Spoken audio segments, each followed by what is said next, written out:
Good morning, Collegiate Abricads, and welcome back po dito sa ating YouTube channel. So for today's video, ang atin pong tatalakayin ay patungkol po dito sa naging ratings na kung saan ay pinagpepiestahan at tuwang-tuwa na naman po. Parang nanalo na naman po sa loto ang Tape Bulaga dahil nitong nakaraan, kahapon ay no isang araw po ata ito na tumaas po yung kanilang ratings kung saan ay number 1 daw po sila ay Flenex pa, Artam, Nutam at saka Pintam. Pero bago po tayo mag-proceed dyan mga kapatid, nais ko po munang magpasalamat sa walang sawang sumusuporta dito sa ating YouTube channel, sa atin pong mga masusugid na taga-subaybay dyan. Big shout out po sa inyong lahat. Narito na naman nga po si Gandara, ang inyong ka-legit Dower Cards na naghahatid sa inyo ng mga legit na balita hinggil po sa TVJ and Digit Dower Cards. Kaya naman kung bago lamang po kayo dito sa ating YouTube channel, sa mga ngayon lamang po napatambay dito at gustong makipagkwentuhan, ayan, pakipindot na po ng subscribe button at notification bell para kayo maging una at updated sa mga inilalabas po nating mga balita.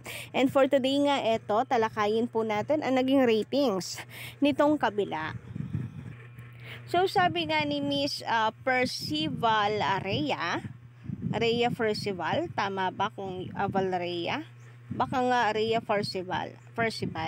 Shout out po, good morning po Gandara. Paki-post naman po yung ratings nung Monday at kahapon. Thanks po. And eto na nga, bilang tugon sa inyong request, Miss Percy Valrhea. So, bali, 4 na ratings po ito. August 25, 26, 28, and 29. So, August 25, nakaroon po tayo ng 5.1 versus 4.1 ng Itbulaga at ng versus 3.8 ng It's Showtime. So, eto mga Collegiate Dower Cards, number 1 ng TVJ. So, 1% ang kanilang lamang. Pagdating naman po dito sa ratings ng August 26, lamang pa rin po tayo, 4.9 versus 4.1 ng Itbulaga and 3.5 ng Showtime. And then 4.9 po ulit ng August 28 ang EAT, and then 4.0 ang August 28 ng Itbulaga and Showtime 3.8. Ayan, dito lang po tayo nagkatalo. Na kung saan, noong August 29, ayan po, 4.1 pababa ang ratings. And 4.2 tumaas ang Itbulaga. So, lumamang po sila ng 0.1. 0.1 lang, pero parang magpapapiesta po sila sa buong barangay. Yung mga pro-tape Itbulaga.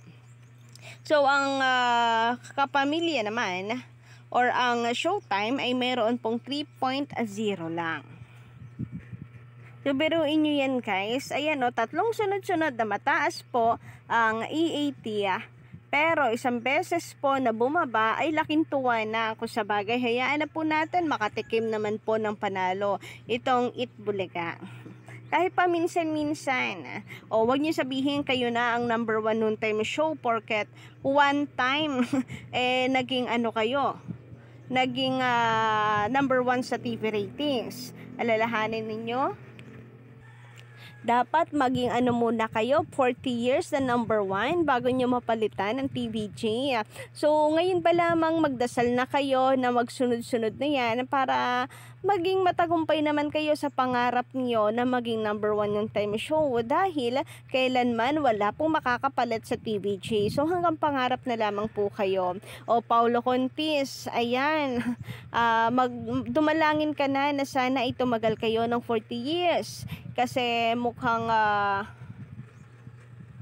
ngayon pa lamang pumapalakpak na yung tenga mo porket isang beses lang kayong nanalo dito sa TV ratings. Okay, take note. Baka kasi sabihin nyo, 2 beses na kaya. Okay, sige, 2 beses compared to 40 years. 43 years ng TVJ.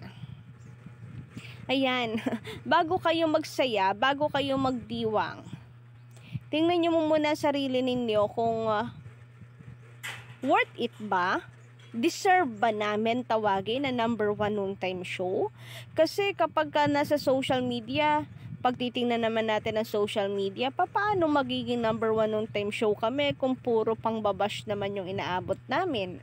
Paano kami magiging number 1 noon time show kung ang totoo niyan ang mga tao ayaw sa amin? Unlike sa TVJ na nung nasa kanila, hanggang ngayon naman, nasa kanila ang title na number 1 noon time show, King of Noon Time Show. Mahal na mahal sila ng mga tao. Walang negative. Walang pangbabatikos. Kaya saka kayo magsaya kapag wala nang bumabatikos sa inyo. Kapag tanggap na kayo ng mga tao, baka sakali pa sasabihin ninyo na number 1 na kayo ang hari ng tanghalian, gayong ang dami namang galit sa inyo. And ito pa sa comment section guys, sabi dito ni Vince Lance Mendoza, ito yung ratings pa, 5.1, 4.9, 4.9. So ang Itbulaga dito 4.1, 4.1 and 4.0. So ang layo, 'di ba? Pero sabi dito nitong Tape EB Defenders, dikit na dikit, no? Paano naging dikit na dikit yan? 4.1 versus 5.1. Ang dikit dyan, baka sakali na sila, 5.0, yun yung dikit na dikit. So, andito, bagay, siya na rin naman po ang tawag dito, siya na rin ang bumabara sa sarili niya. Sabi niya, dikit na dikit, no? Akala ng TVJ, aagwat sila sa rating ng sobrang laki ang lamang. Pero kahapon, talo sila ng Itbulaga. Talo ng 0.1, baka nga hindi nyo sure kung talagang mga nanood yun sa inyo. Masyado na pong intense ang Abot Kamay na Pangarap. Baka mamaya merong lumipat lang ng inyong channel para abangan yung Abot Kamay na Pangarap, kaya tumaas yung ratings ninyo. Kasi nabuhat kayo ng Abot Kamay na Pangarap. It doesn't mean na maraming nanonood sa inyo. Sabi po dito sa post, panalo tayo mga kapuso. Ayan, tuwan-tuwa siya. Mapanutam, artam o pintam, waging-wagi ang Itbulaga sa ratings. Ayan, waging-wagi daw sila. Ngayong araw na to, okay? Sige, mag-ano pa kayo? 43 years to come. Sabi naman ni Rina Rivera, tahanang manggagaya, walang originality, longest bastos pa victim host. Totoo po yan. Tahanang pinakamasaya raw, ang dami naman pong mga gaya-gayang segment lang. So, alam niyo yung mga segment nila, pantapat lang sa TVJ. Kagaya nitong hindi man siya segment, pero mga pakulo nila dito sa Gisa Gedli, kagaya ni Prinsipe Sedi, hindi sila nakaisip niyan.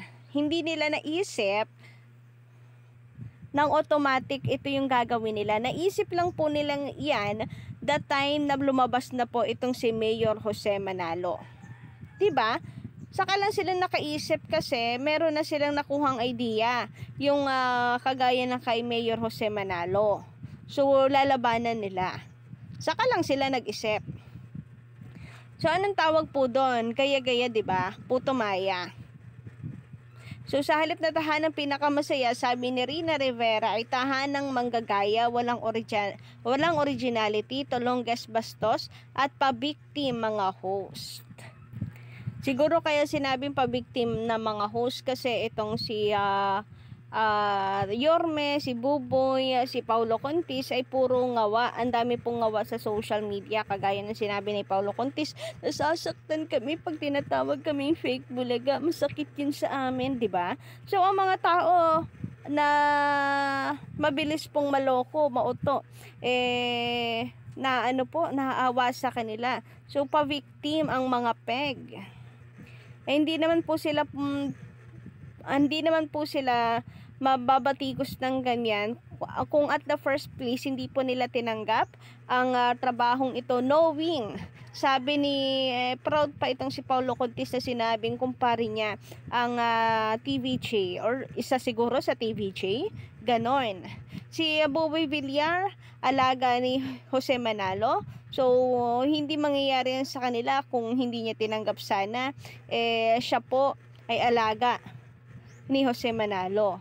Itong si Yorme, minsan din po siya nakatapak sa Itbulaga.